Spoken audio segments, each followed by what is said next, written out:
If you want to know how to buy shares of Voss Veksel, Landmandsbank ASA, this short guide walks through the steps. The company is a Norwegian bank listed on Euronext under the ticker VVL.OL, and this video is educational only.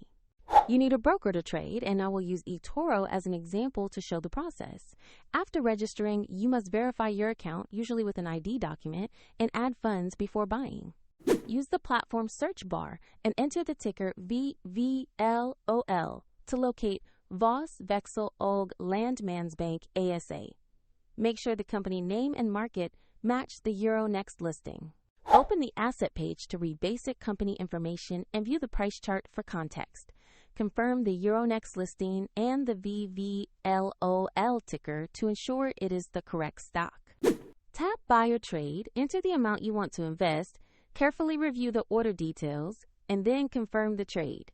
If the market is closed, the order may be scheduled as a market or limit order, and if funds are insufficient, the platform will prompt you to add money before completion.